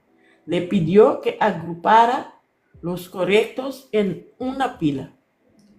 Eugene no sabía por dónde empezar. Dios mío, ¿cómo voy a recordar esto?, preguntó. Tomó un objetivo y empezó a girarlo. La investigadora le detuvo. No, le dijo ella. La tarea era agruparlos en pilas. ¿Por qué intentaba darles la vuelta? Creo que es un hábito, respondió. No fue capaz de hacerlo. Cuando se le presentaban los objetos fuera del contexto del bucle del hábito, no tenían sentido para él. Esta era la prueba que buscaba Square. Los experimentos demostraban que Eugene tenía la habilidad de formar nuevos hábitos, incluso cuando supusieron tareas o objetivos que no podía recordar durante más de unos segundos. Esto explicaba cómo se las arreglaba para ir a pasear solo cada mañana. Los señales, algunos árboles en la esquina o la situación de algunos buzones de correo. Era constantemente cada vez que salía de la calle, de modo que, aunque no pudiera reconocer su casa, su hábito siempre le guiaba de nuevo a la puerta de su domicilio. También explicaba por qué Eugene desayunaba 3 o 4 veces al día, aunque no tuviera hambre, siempre y cuando estuvieran presentes las señales correctas, como su radio o la luz matinal a través de la ventana. Automáticamente seguía el guión que le dictaban sus ganglios basales. Pero hay más. Había docenas de hábitos en la vida de Eugene que nadie había notado hasta que empezaron a buscarlos. Su hija, por ejemplo, solía pasar por su casa para saludarles. Hablaba un poco con su padre en la sala de estar. Luego se iba a la cocina a ver a su madre. Y se marchaba diciendo adiós con la mano mientras se dirigía hacia la puerta. Eugene, que ya había olvidado su conversación anterior, se enfadaba porque se marchaba sin hablar con él. Y luego se olvidaba de que por qué se había enfadado. Pero yo había empezado el hábito emocional y su enfado persistía. Se acoloraba aunque sin entender la razón hasta que enfado se disolvía por sí mismo. Gracias, Merlin. Gracias. Nelly, ¿usted puede continuar? Sí, ok. A veces golpeaba la mesa o despotricaba, y si le preguntabas por qué decía, no lo sé, pero estoy furioso, me dijo Beverly. Le daba patadas a su silla o explotaba con la primera persona que entraba en la sala. Luego, a los pocos minutos, sonreía y se ponía a hablar del tiempo. Era como si una vez empezado tuviera que acabar de expresar su frustración. El último experimento de Square también demostró otra cosa, que los hábitos son sorprendentemente delicados. Si las señales cambiaban, aunque solo fuera un poco, sus hábitos se desintegraban. Las pocas veces que dio la vuelta a la manzana, por ejemplo, y algo había cambiado. Estaban haciendo obras en la calle o un vendaval había partido algunas ramas que habían caído sobre la acera. Eugene se perdía por muy cerca que estuviera de su casa hasta que algún vecino amable le conducía a su domicilio. Si su hija se detenía a hablar con él durante 10 segundos antes de marcharse, nunca se activaba ese hábito del enfado. Los experimentos de Skyr con el gen revolucionario, los conocimientos de la comunidad científica sobre cómo funciona el cerebro, demostrando de una vez por todas que es posible aprender y elegir conscientemente sin recordar nada sobre la elección o la decisión. Eugene demostró que hábitos como la memoria y el razonamiento son la raíz de nuestra conducta. Puede que no recordemos las experiencias que crean nuestros hábitos, pero una vez que se han instaurado en nuestro cerebro, influyen en nuestros actos, muchas veces sin darnos cuenta. Desde que se publicó el primer trabajo de Skyr sobre los hábitos, la ciencia de la formación de hábitos se ha convertido en uno de los campos principales de estudio. Los investigadores de las universidades de Duke, Harvard, UCLA, Yale, USC, Princeton, de la Universidad de Pensilvania y de algunas universidades de Gran Bretaña, Alemania y Holanda, así como científicos que trabajaban para empresas como Procter & Gamble, Microsoft, Google y cientos de compañías más, están interesados en comprender la neurología y la psicología de los hábitos, sus puntos fuertes y sus debilidades, por qué surgen y cómo se pueden cambiar. Los investigadores han aprendido que las señales pueden ser de casi cualquier tipo, desde un detonante visual como una barrita de caramelo o un anuncio de televisión, hasta un lugar, una hora del día, una emoción, una secuencia de pensamientos o estar en compañía de ciertas personas. Las rutinas pueden ser increíblemente complejas o fantásticamente simples. Algunos hábitos, como los que están relacionados con las emociones, se miden en milisegundos. Las recompensas pueden ser desde comida o drogas, que son las que causan las principales sensaciones, hasta recompensas de tipo emocional, como los sentimientos de orgullo, que acompañan a las alabanzas o autofelicitaciones. En casi todos los experimentos, los investigadores han detectado lo que descubrió Skyr con Eugene. Los hábitos son poderosos, pero delicados. Pueden surgir fuera de nuestra conciencia o se pueden diseñar deliberadamente. Con frecuencia se producen sin nuestro permiso, pero se pueden remodelar jugando con sus partes. Influyen en nuestra vida mucho más de lo que imaginamos. De hecho, son tan fuertes que hacen que nuestro cerebro se aferre a ellos a costa de excluir todos los demás, incluido el sentido común. En una serie de experimentos, por ejemplo, los investigadores afiliados al National Institute on Alcohol Abuse and Alcoholism, es el Instituto Nacional para el Abuso del Alcohol y el Alcoholismo, entrenaron a varios ratones a apretar palancas como respuesta a ciertas señales hasta que esa conducta se convirtió en un hábito. La recompensa siempre era la comida. Luego envenenaron la comida para que se pusieran gravemente enfermos o electrificaban el suelo para que recibieran una descarga eléctrica cuando fueran a por su recompensa. Los ratones sabían que la comida y la jaula eran peligrosas. Cuando les ofrecían bolitas envenenadas en un bol o veían los paneles electrificados en el suelo, se alejaban. Sin embargo, cuando veían las antiguas señales, inconscientemente presionaban la palanca y se comían la comida o caminaban por el suelo. Aunque vomitaran o fueran dando saltos por las descargas eléctricas, el hábito estaba tan arraigado que los ratones no podían detenerse. No es difícil encontrar analogías en el mundo de los humanos. La comida rápida, por ejemplo, es normal. Cuando los niños tienen hambre y están volviendo a casa en coche después de un largo día, pararte en un McDonald's o Burger King solo por esta vez. Las comidas son baratas, son agradables. Al fin y al cabo, una dosis de carne procesada, patatas fritas, saladas y un refresco azucarado es un riesgo relativamente bajo, ¿no es cierto? No es algo que hagas todos los días. Pero los hábitos surgen sin pedirnos permiso. Los estudios indican que en general las familias no pretenden comer comida rápida regularmente. Lo que sucede es que el patrón de una vez al mes poco a poco se convierte en una vez a la semana. Luego 2 veces a la semana y las señales y las recompensas crean un hábito hasta que los niños consumen dosis insalubres de hamburguesas y patatas fritas. Cuando los investigadores de las universidades de North Texas y de Yale intentaron comprender por qué las familias aumentaban gradualmente su consumo de comida rápida, descubrieron una serie de señales y recompensas que la mayoría de los consumidores no sabía que estaban influyendo en sus conductas. descubrieron el bucle del hábito. Por ejemplo, todos los McDonald's son idénticos. La empresa estandariza intencionadamente sus establecimientos y lo que los empleados han de decir a los clientes, de modo que todo se convierte en una señal sistemática para desencadenar las rutinas de compra. Los alimentos de algunas grandes cadenas están específicamente diseñados para proporcionar recompensas inmediatas.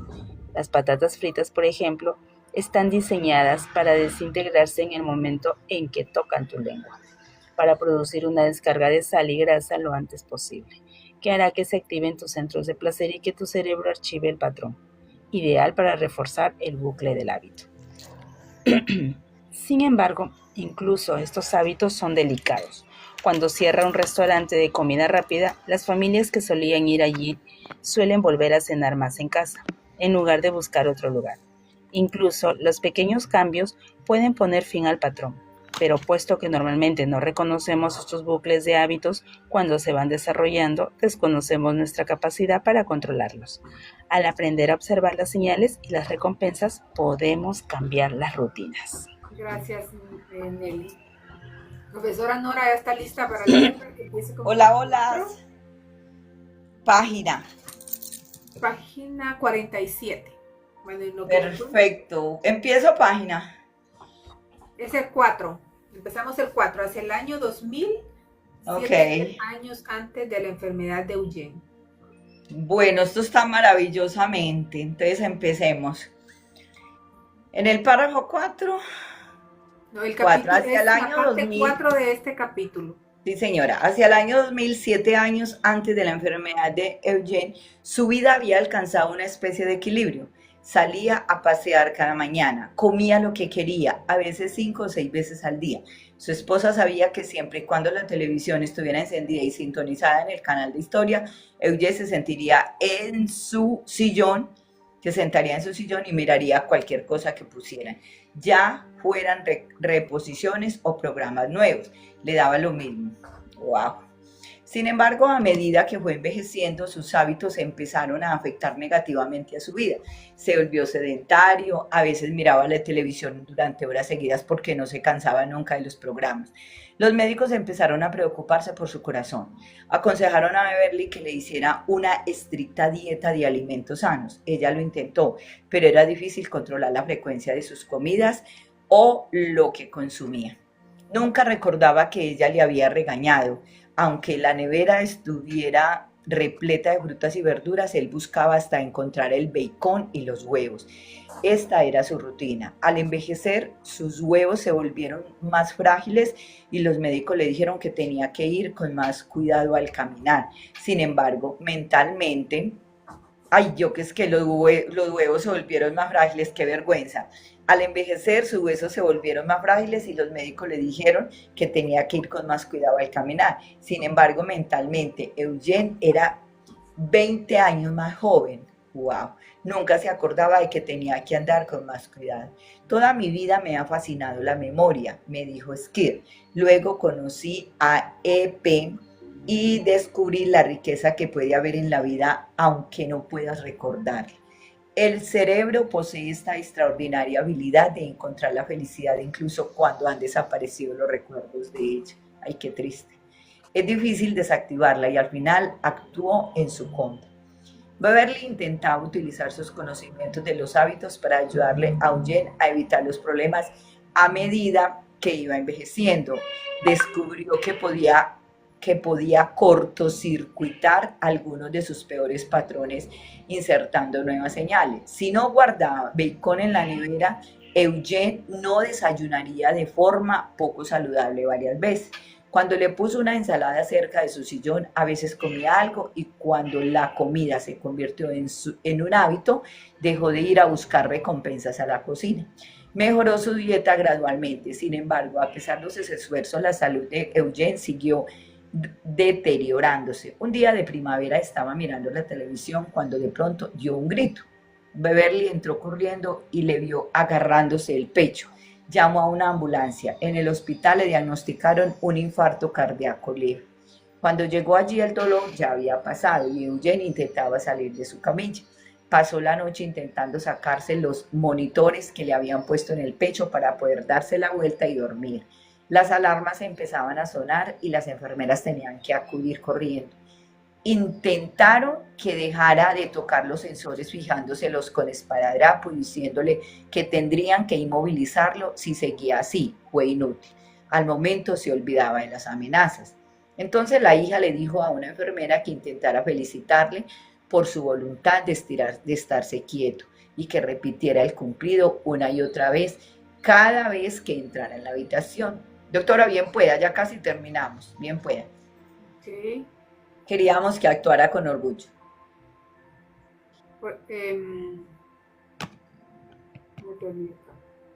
Queríamos que actuara con orgullo, me dijo su hija Carol Reyes. Le decíamos, oh, papá, estás haciendo algo muy importante para la ciencia al mantener esos chismes en su lugar. Las enfermeras empezaron a alabarle. A él le encantaba. Al cabo de un par de días hacía todo lo que le pedían. Eugene regresó a su casa una semana después. Posteriormente, doctora. Posteriormente, en otoño de 2008, mientras caminaba por su sala de estar, tropezó en el borde de la chimenea, se cayó y se rompió la cadera. Skir y su equipo temían que sufriera ataque de pánico en el hospital al no saber dónde estaba. Así que le dejaron notas al lado de la cama explicándole lo que le había sucedido y le pusieron fotos de sus hijos en las paredes. Su esposa e hijos iban todos los días a verle. Sin embargo, Eugene no se preocupó nunca, ni preguntó por qué estaba en el hospital. No parecía preocuparle la incertidumbre, dijo Skir. Hacía 15 años que había perdido la memoria. Era como si parte de su cerebro supiera que había algunas cosas que nunca llegaría a entender y ya se había conformado. Beverly iba todos los días al hospital, pasaba mucho rato hablando con él, me dijo. Le decía que le amaba, le hablaba de nuestros hijos y de la vida maravillosa que habíamos tenido.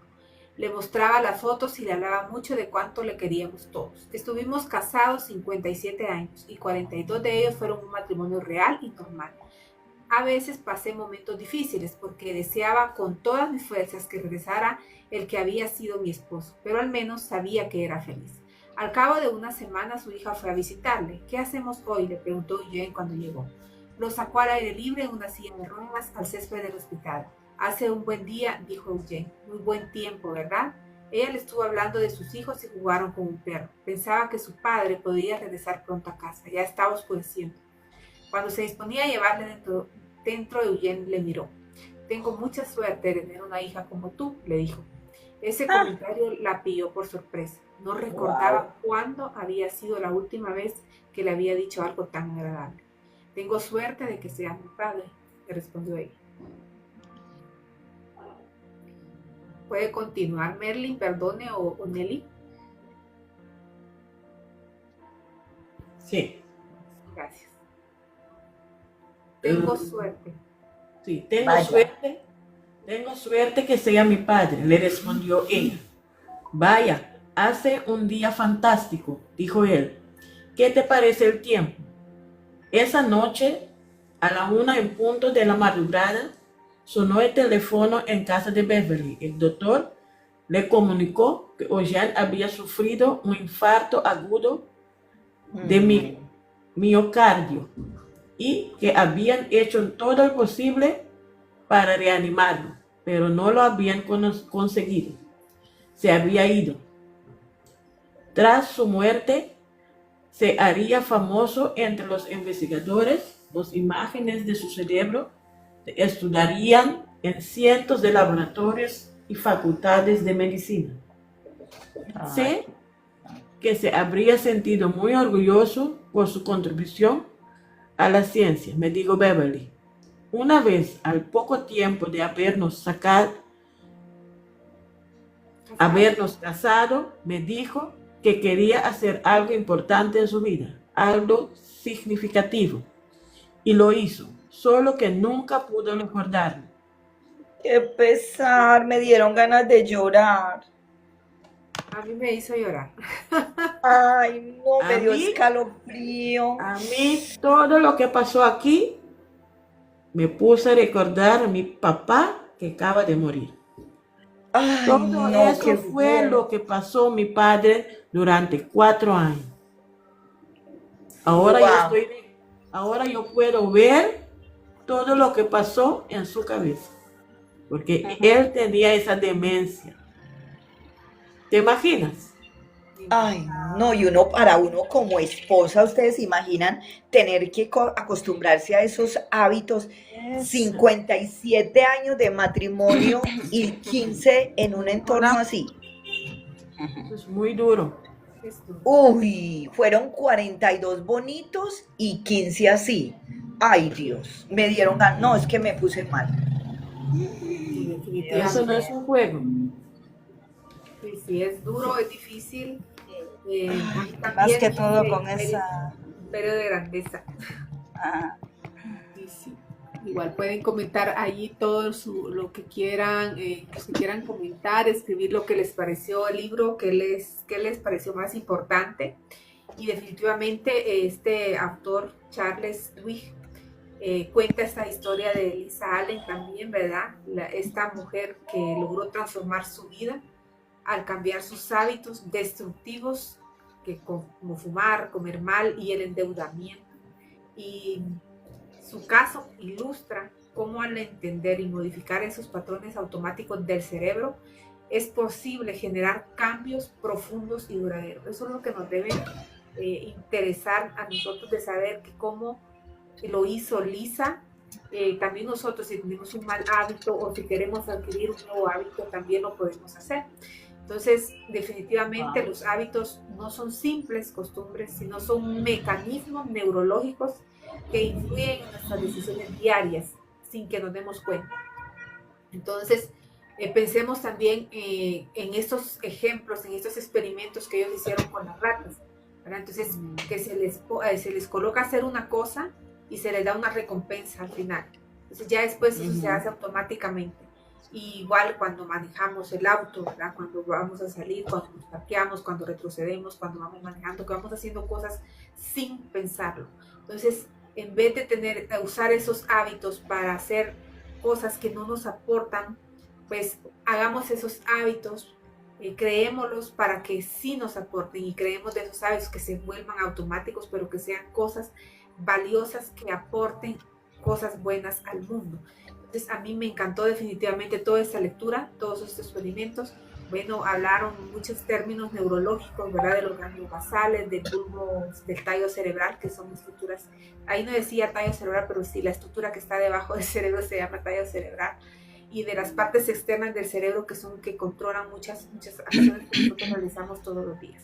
Entonces, creemos nuestros propios hábitos, creemos esa señal, creemos esa rutina, creemos esa recompensa, y que se nos convierta en que sea realmente un hábito. ¿Por qué? Si queremos dejar un mal hábito, si queremos controlar nuestro peso, si queremos hacer buenas acciones, entonces hagamos todo lo que tengamos que hacer y creémonos esa recompensa. Yo sé que este libro nos va a aportar muchísimo y nos enseñó también cómo se forman los hábitos, la importancia de tener las recompensas de nuestros hábitos. Es esto tan importante, ustedes, de la plasticidad cerebral, que ese cerebro tiene la capacidad de reconfigurarse. Eso es la neuroplasticidad. Y eso significa que aunque los hábitos estén profundamente arraigados, pueden ser reemplazados. La clave está en la repetición consistente de nuevas rutinas. Por ejemplo, Lisa dejó de fumar no eliminando el hábito, sino sustituyéndolo por correr.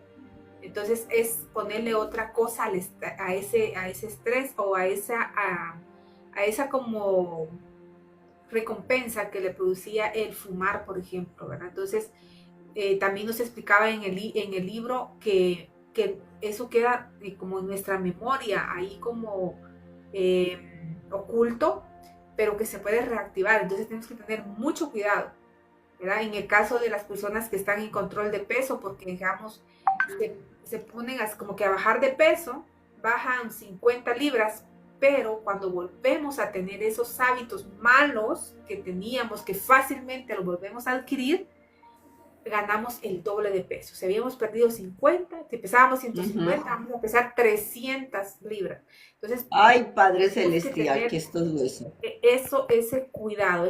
Yo anoche estuve en una conferencia donde nos hablaron acerca de algunos aspectos relacionados con nuestra conducta, con los hábitos, con con la salud como tal, y entonces pues que nos explicó también esos aspectos que tenemos que tener. Y lo importante puede ser que para algunas personas es un poco confuso esto del cerebro y no sé qué, pero lo que tenemos que entender es que cómo se crean esos hábitos, pero saber que podemos modificarlos. Entonces este es mi comentario. Por favor, alguien que quiera dar algunas conclusiones, decir lo que más le gustó, por favor pueden hacerlo.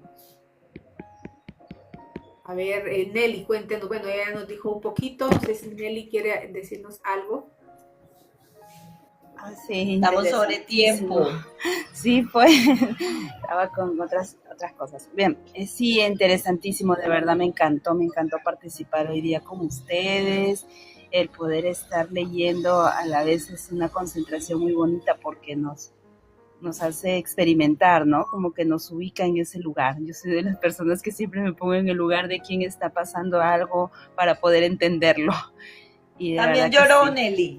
Sí, me acordé de mi papá que lo tenía en el hospital 15 días antes de que lo entuben, y yo era la que estaba más pegada ahí, bañándolo, limpiándolo, y él tranquilo, pero a la vez también con su pesar, ¿no? Él nunca ha tenido eso, mala memoria. Él ha sido muy buenazo con la memoria porque le gustaba leer y escribir hacer los correogramas, esas cosas de los periódicos, y le dejó a mi mamá así toda una retafila de los pupiletras para que ella siga siempre haciendo eso, y ella sigue con esa rutina, y ahora estamos con mi mamita que así, ¿no? La tenemos siempre activa para que pueda estar mucho más tiempo feliz, ¿no? Porque vemos estos ejemplos acá, y de verdad que es motivador, porque creando nuevos hábitos y enseñando a otras personas, eso también nos ayuda bastante a nosotros para poder seguir adelante. Gracias. Bueno, sí, gracias, doctora, yo me tengo que ir retirando. Sí. Ok, bueno, igualmente estamos contra el tiempo. Bueno, definitivamente este capítulo nos absorbió bastante tiempo la lectura. Pero sabe una cosa, doctora, que me gustó mucho. Acabamos de terminar Hábitos Atómicos, pero son dos enfoques muy diferentes. Sí, definitivamente. Miren, nos habla, a mí me encantó el bucle del hábito. Cuando habla de está compuesto por 3 elementos claves, aquí ya es más científico. Aquí es cosas que nosotros las obviamos, y como las ignoramos, no le prestamos atención. Por ejemplo, yo les voy a compartir este pedacito acá del bucle del hábito que me gustó mucho. Decía que está compuesto por 3 elementos clave. La señal. ¿Cuál es la señal? Entonces lo podríamos decir que es el detonante que inicia el comportamiento. Ejemplo, estar aburrido, estar estresado. Esa es la señal, o estar triste. Vayámonos, ¿cuál es la rutina? La acción en sí que yo voy a hacer. Ay, como estoy aburrida, me voy a fumar un cigarrillo, me voy a tomar una cerveza, me voy a tomar un guaro, voy a salir a chismosear. Esa sería la acción. ¿Y cuál es la recompensa? La recompensa es el beneficio que refuerza el hábito. Entonces, ¿qué tengo que hacer yo? Por ejemplo, una relajación. ¿Qué me provocó el cigarrillo? Una relajación momentánea, ¿cierto? Entonces yo estoy como, ay, tan chévere la tranquilidad. Este ciclo, una vez establecido, se vuelve automático. Y ahí es donde es difícil romper sin hacer una intervención constante, lo que estamos haciendo. Bueno, también me gustó mucho, doctora, que los hábitos crean en el cerebro, se crean en el cerebro mediante un proceso de prueba y error, ¿cierto? Cuando la acción se produce y hay una recompensa satisfactoria, como la dopamina al comer algo dulce, el sistema neurológico registra ese patrón y lo repite en contextos similares. Bueno, sí, es que esto está más desde lo científico, pero muy lindo. También para todos, que aunque los hábitos son automáticos, la conciencia y la voluntad pueden redirigirlos. Entonces, no sé, doctora, si digo algunas conclusiones breves. Sí, eso es lo que he notado también yo acá, que más influye lo que es la voluntad, ¿no? Y poder comparar así como hacen los científicos, pues, ¿no? Comparar si yo he hecho esto de esta forma porque lo hago como rutina y puedo cambiar otra forma de actuar, ¿no? En otros aspectos. Eso es lo que está enseñando, ¿no? Prácticamente acá. Entonces vamos a decir brevemente conclusiones, tips para la mente y los dejamos con 2 preguntas y termino. Conclusiones. Definitivamente los hábitos son atajos cerebrales. El bucle del hábito, señal, rutina, recompensa. Cambiar un hábito requiere mantener la señal y la recompensa. La fuerza de voluntad es un músculo que fortalece la práctica. Los hábitos no desaparecen, como lo dijo la doctora. La autoconciencia es el primer paso para transformar un hábito negativo. Las recompensas emocionales, como el alivio, el placer, son las que más refuerzan los hábitos. Entonces, estoy aburrida, voy a ir a fumar. Ay, qué pereza, yo no fumo, gracias a Dios. Yo tampoco. Ay, Nada con de todos saber vicios. ese olor, la piel cómo se marchita, y no. No. Prefiero ser hermosa. Prefiero ser hermosa hasta los 80 años. Que digan, esa viejita se ve que fue más linda. Tanto se cuido. Así les digo yo a mis hijos, no sé, yo si mañana me tienen que enterrar, pues me van a ver hermosa ahí en el cajón. Hay una frase que dice, Se ríen. la naturaleza te da la piel que tienes a los 20, más adelante la conservas tú. Es decir, Ajá. bueno, algunos tips para mejorar tu mentalidad. Identifica tus señales y lleva un registro. Experimenta recompensas. ¿Qué estás haciendo? Usa la regla de los 21 días. Cuando me hablan de la regla de los 21 días es que nos comprometamos a repetir una rutina por 3 semanas para crear un hábito y dejar los malos. Y analicemos patrones sociales. Si hay que dejar entornos, si hay que dejar amistades, hay que dejarlas. Porque muchos hábitos surgen por influencia del entorno, como las reuniones de los amigos, el consumo con el alcohol. Termino con 2 preguntas para que cada uno nos la hagamos. ¿Cuál es un hábito que quieres cambiar y qué señal lo desencadena? Yo, por ejemplo, a lo cambié. Dejé entorno, dejé amigos y me dicen que soy creída y yo digo, me volví evangélica para que no me molesten. Así de sencillo. Buena idea. No O sé qué estoy mal, responder. profe, muy perdida y yo no, estoy mal buscada y chao, chao, y a todos les voleo la mano. Y la última, a ver, ¿cómo puedes reemplazar la rutina actual por una más saludable sin perder la recompensa? ¿Listo, doctora? Bueno, muchas gracias. Entonces, mañana nos miramos por acá. Esperamos poder empezar igual de temprano, entre 5:30, 5:45 más o menos, para que nos dé tiempo de poder charlar y no nos reajusten. No, doctora, y los capítulos están larguitos. Sí. Entonces, muy agradecida con todos los que estuvieron acá. Nelly, Merlin, Gracias. Imperio de Grandeza. Nelly quería seguir. Marita. Ay, yo sí quería seguir también, pero es que ya también la hora se va, como dicen ahorita, sí, hay hábitos que cumplir. Yo tengo que ir a hacer grabación de unos videos que son Ay, qué con linda. la doctora y con mi negocio. Sí, igual. Efectivamente, Sí, mañana quizá no pueda acompañarlas porque justo también a las 7 en punto que es acá, tengo también lectura con mi equipo los sábados y domingo voy a la iglesia, a la misa, a las 7 de la mañana. La tarea es que usted misma lea el segundo Voy a estar capítulo. leyendo, sí, yo me pongo al día de todas maneras, ahí en la noche nada más. Y el lunes estoy ya retomando con ustedes hasta el viernes, no se preocupen. Un abrazote. Muy bien, excelente. Gracias a todos, un abrazo. Gracias, besos. Y nos vemos mañana. Hoy tenemos Felicidades. Transformación 360, no lo olviden a los que están en el Mi curso. señora. Nos vemos a 14 las horas 1 de la tarde Colombia. Guatemala, 2 Colombia y 9 de la noche Italia y España. Un abrazo, cuídense mucho y nos vemos. Un abrazote para Besos. todos. Chao, chao. Chao, chao. Gracias.